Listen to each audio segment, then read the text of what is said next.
الرحمن الرحيم نحمده ونصلي وسلم على رسوله الكريم أما بعد. عن عائشة رضي الله عنها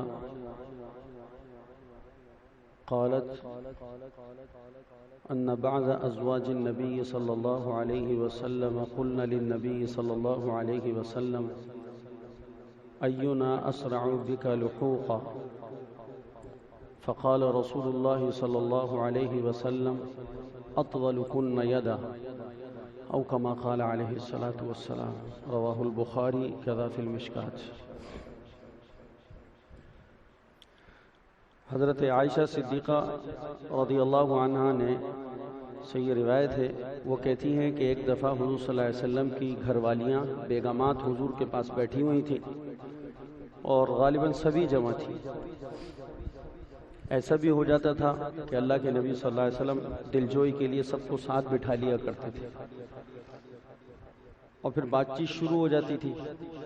کوئی کچھ بات کرتی، کوئی کچھ بات کہتی، کوئی بات کہتی اور سب آپس میں سنتی بھی تھی. بعض مستورات سوتنیں بعض کی باتوں کی تائید کرتی تھی اور ان کی رائے سے موافقت کرتی تھی، اور بعض کو بعض کی رائے سے اختلاف بھی ہوتا تھا، اور ایسا ہوتا رہتا ہے. تو آپ صلی اللہ علیہ وسلم کے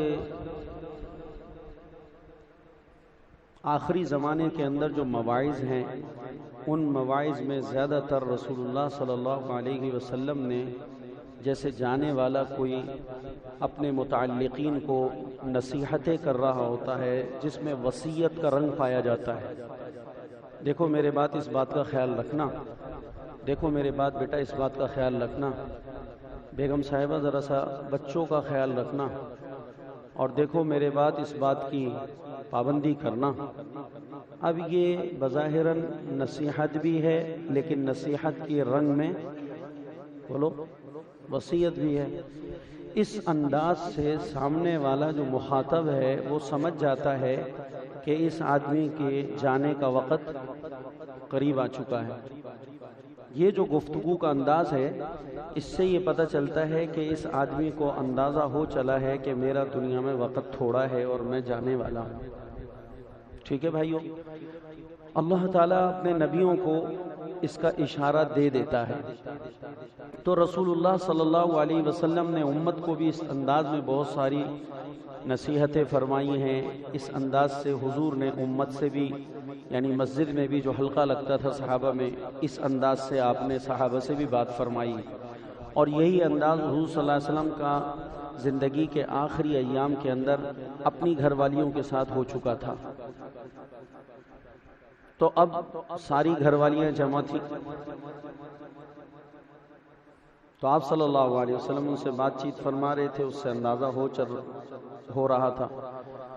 تو حضرت عائشہ صدیقہ رضی اللہ تعالی عنہا وہ کہتی ہیں کہ ان بعض ازواج النبی صلی اللہ علیہ وسلم قلنا للنبی، حضور صلی اللہ علیہ وسلم کی بعض بیویوں نے اللہ کے پیارے نبی صلی اللہ علیہ وسلم سے اس کا سوال کیا، اینا اسرع بک لحوقا، یا رسول اللہ آپ اگر دنیا سے پردہ فرما جاتے ہیں اور آپ چلے جاتے ہیں، تشریف لے جاتے ہیں، تو آپ کی بیویوں میں سب سے پہلے وہ کون سی خوش قسمت بیوی ہے جو آپ سے جا کے ملے گی؟ آپ کی بیویوں میں وہ کون سی خوش قسمت بیوی ہے جو آپ کے دنیا سے پردہ فرمانے کے بعد سب سے پہلے آپ سے جا کے ملے گی، یعنی اس کا انتقال ہوگا؟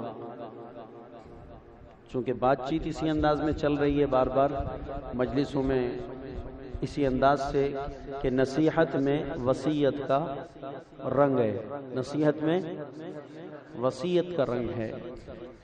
تو اس سے اندازہ ہو چکا ہے مستورات کو. تو بعض بیویوں نے اللہ کے پیارے نبی صلی اللہ علیہ وسلم سے سوال کیا، اینا اسرع بک لحوقا، ہم میں سب سے پہلے آپ سے کون ملنے والا ہے؟ تو پیارے آقا نے اتنا پیارا سا جواب دیا، زبردست جواب دیا. اللہ کے پیارے نبی صلی اللہ علیہ وسلم نے ارشاد فرمایا کہ اطول کن یدا، بس یہ مختصر سا جواب ہے، اطول کن یدا، اطول کن یدا، تم ساری بیویوں میں سب سے پہلے میرے سے جو مرنے کے بعد برزخ کی زندگی میں ملے گی وہ بیوی ہوگی میری جس کا ہاتھ سب سے لمبا ہوگا، جس کا ہاتھ سب سے لمبا ہوگا۔ بتائیے کیسا عجیب جواب ہے۔ اطول کن یدا، تم بیویوں میں سب سے پہلے مجھ سے جو بیوی برزخ کی زندگی میں مرنے کے بعد ملنے والی ہے وہ ہوگی تم میں جس کا ہاتھ سب سے لمبا ہوگا۔ اللہ نے موت کا علم اس طرح سے اپنے پاس مخصوص فرمایا ہے کہ کسی کی موت کی بھی اللہ نے کسی دوسرے شخص کو، چاہے وہ نبی ہی کیوں نہ ہو، خبر نہیں تھی۔ تو اب بیگمات نے اللہ کے پیارے نبی صلی اللہ علیہ وسلم سے سوال اس طرح کا کیا تو پیارے آقا نے اس کا مبہم سا جواب دیا ہے۔ کیا دیا ہے؟ مبہم سا جواب دیا ہے۔ مبہم جواب اس معنی میں ہے کہ اب حضور نے یہ کہہ دیا کہ اطول کن یدا، تم میں جس کا ہاتھ لمبا ہوگا نا وہ سب سے پہلے مجھ سے ملے گی۔ حضرت عائشہ کہتی ہے کہ ہمارے گھر کے اندر ایک بانس تھا، ڈنڈا جس کو آپ فیتا کہہ لیں، تو ایک ناپنے کا آلہ، تو اب حضور کی مجلس سے سب چلی گئی اور ہر ایک اپنا اپنا کیا کر رہی تھی؟ ہاتھ ناپ رہی تھی۔ جب ہاتھ ناپا گیا تو اس ہاتھ کے ناپنے میں سب سے بڑا ہاتھ حضرت سودا کا نکلا، حضرت سودا رضی اللہ عنہ کا نکلا، حضور کی بیوی ہیں۔ حضرت سودا کا جو ہاتھ تھا وہ سب سے لمبا تھا۔ تو حضرت عائشہ کہتی ہیں کہ ہم سب بیویاں جو ہے نا نا امید ہو گئیں کہ ہم تو سمجھی تھیں کہ ہر ایک کو ایک لاڈ ہوتا ہے، ایک مان ہوتا ہے کہ اس سے میں مراد ہوں گی، اس سے میں مراد ہوں گی، اس سے میں مراد ہوں گی، سب کو یہ ایک لاڈ تھا اور ایک مان تھا۔ لیکن جب ہاتھ ناپا ہم نے بیویوں نے تو سب سے لمبا ہاتھ کس کا نکلا؟ حضرت سودا کا نکلا۔ تو حضرت سودا بہت خوش ہو گئی کہ چلو جی اللہ کے نبی نے مجھے یہ خوشخبری سنا دی ہے کہ میں اللہ کے نبی سے سب سے پہلے ملوں گی۔ اس کے بعد حضور دنیا سے پردہ فرما گئے، دنیا سے چلے گئے۔ تو اب ساری بیویوں کے ذہن اور تصور میں یہ تھا کہ اب کس کا انتقال ہونا ہے؟ حضرت سودا کا، اور حضرت سودا بھی یہ سمجھ رہی ہیں کہ میرا انتقال ہونا ہے۔ اللہ کی شان یہ کہ سب سے پہلے حضور کی بیویوں میں حضرت زینب کا انتقال ہو گیا۔ کس کا ہو گیا؟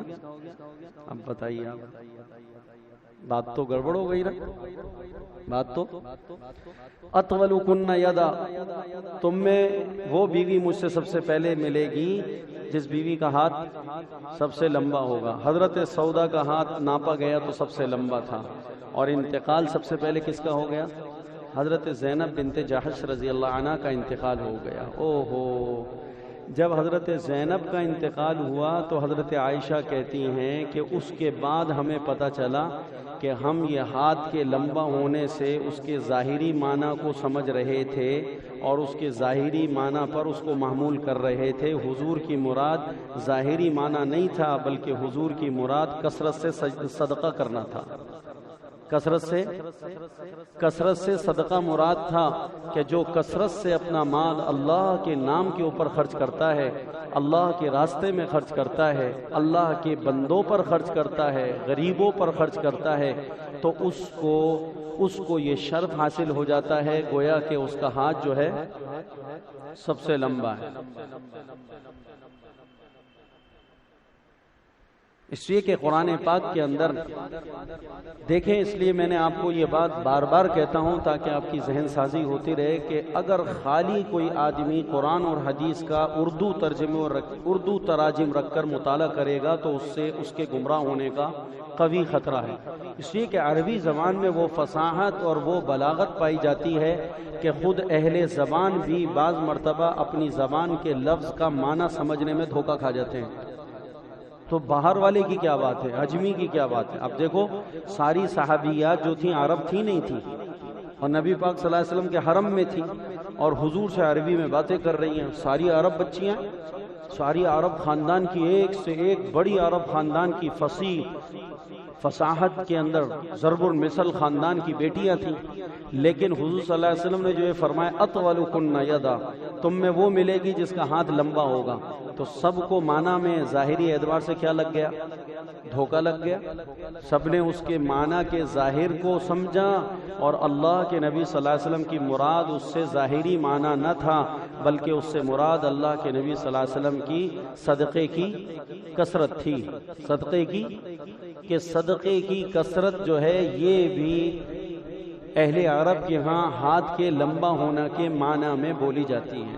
بھائی فلانے کا ہاتھ تو بہت لمبا ہے، بھائی فلانے کا ہاتھ تو بڑا کشادہ ہے، یا جو کثرت سے خرچ کرنے والا ہو اس کو کیا کہتے ہیں ہمارے اردو میں کہ فلانے کا ہاتھ جو ہے بڑا فراخ ہے۔ بڑا، یہ سنا ہے اردو میں؟ یار فلانے کا ہاتھ بڑا فراخ ہے، بڑا فراخ ہے فلانے کا ہاتھ۔ تو ہاتھ کے فراخ ہونے کا معنی کیا ہوتا ہے کہ اس کا ہاتھ بڑا کشادہ ہے اور بڑا لمبا ہے۔ تو کیا مطلب ہے کہ عام آدمیوں سے اس کا ہاتھ لمبا ہو گیا؟ تو ہمارے ہاں ہاتھ کا فراخ ہونا، وہ بڑا فراخ دل ہے، وہ بڑا فراخ ہاتھوں والا ہے، بڑے کشادہ دل کا مالک ہے، بڑے کشادہ ہاتھوں والا ہے۔ تو اس سب سے ہمارے ہاں اردو میں بھی یہی سمجھا جاتا ہے کہ اس سے مراد جو سخاوت اور خرچ کے اندر بہت زیادہ معروف ہو اور کثرت سے خرچ کرنے والا ہو، اس کے لیے لمبے ہاتھ کا معنی بولا جاتا ہے۔ تو حضرت زینب رضی اللہ عنہ حضور صلی اللہ علیہ وسلم کی بیویوں میں سب سے زیادہ خرچ کرنے والی تھیں، اور ان کے بارے میں آتا ہے کہ یہ اپنے ہاتھ سے ہی محنت مزدوری کرتی تھیں، اور اللہ کے پیارے نبی کے گھر میں یہ حضور کے انتقال فرمانے کے بعد بھی اور حضور کی زندگی میں بھی ان کی عادت تھی کہ یہ چمڑے کو دباغت کرتی تھی۔ چمڑا جو ہوتا ہے نا جانور کا، اس جانور کے چمڑے کی دباغت کا کام جانتی تھی، اور اپنے گھر کے اندر چمڑے لا کر اس کی دباغت کرتی، اور اس کو فروخت کرنے کے بعد جو پیسے ان کے ہاتھ لگتے اس پیسے کو یہ غریبوں میں تقسیم کر دیتی تھی، اور اپنی ذات پر اس میں سے بہت تھوڑا خرچ کرتی تھی۔ اکثر حصہ اپنے ہاتھ کی کمائی کا اللہ کے راستے میں خرچ کر دیا کرتی تھی۔